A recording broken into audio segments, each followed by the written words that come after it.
A grande questão aqui é que existe um processo de violência na instituição monoteísta.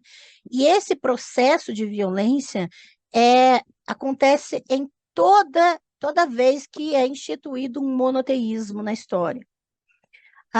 No caso do judaísmo, para o judaísmo nascer, primeiro teve um período de instituição da monolatria, que uma única divindade vai ser imposta pela elite sacerdotal. Teólogos de Josias em diante vão conectar El, Elohim e Javé e vão começar a ensinar que todos esses nomes são outras caras para o mesmo Javé. E aqui eu preciso pontuar que isso é uma prática que existe até hoje. Isso acontece, por exemplo, em igrejas progressistas, de falar que a gente tem que aceitar as outras religiões porque é o mesmo Deus. É o mesmo Deus com outro nome. Essa foi exatamente a estratégia dos teólogos de Josias, em torno da corte de Josias, para fazer com que as divindades do povo fossem silenciadas, fossem apagadas, fossem esvaziadas de sua identidade, para agora serem preenchidas com Javé. É uma forma de, eu considero isso narcisismo religioso, de você projetar na divindade da religião do outro a sua divindade, porque você não aceita o diferente. Então, você tem que dizer que é o mesmo Deus que o seu, só que com outro nome.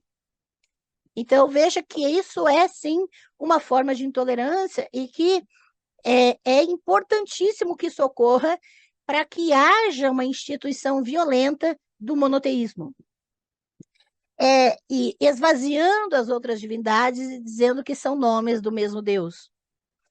Também com o processo de assimilação é possível perceber que as características de El, Baal e das deusas foram aos poucos sendo transferidas para Javé na instituição da monolatria da Judá posterior.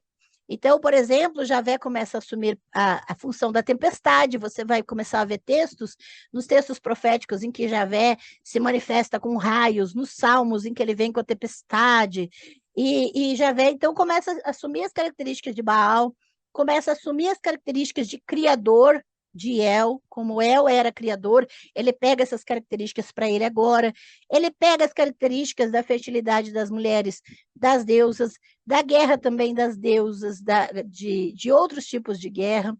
Você vai perceber características que eram de outras divindades, agora Javé faz tudo, agora Javé tem todas essas características, exatamente para quê? Para que agora o culto seja somente a ele.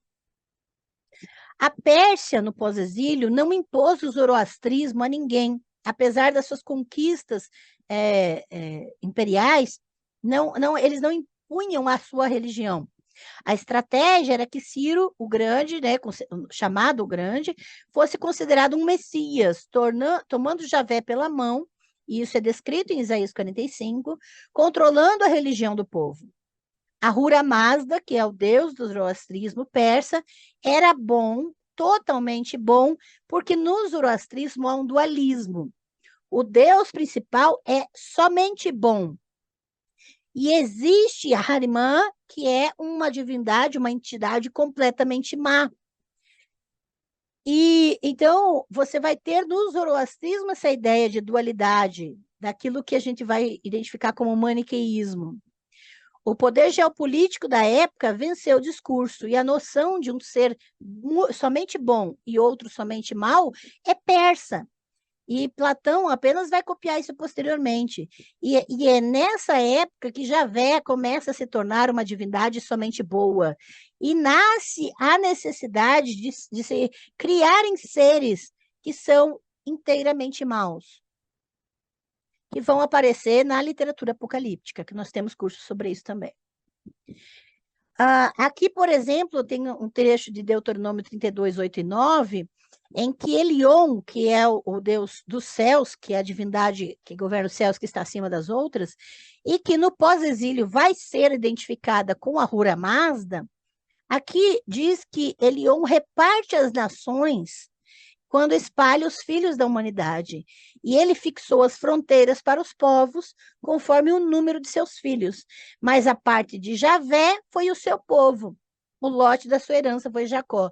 Olha que interessante, Javé é um dos filhos de Eliom, Javé vai ser considerado um dos filhos de Ahura Mazda, e ele vai ser responsável pelos judaítas, tá? Pelo povo que tem as tradições de Jacó.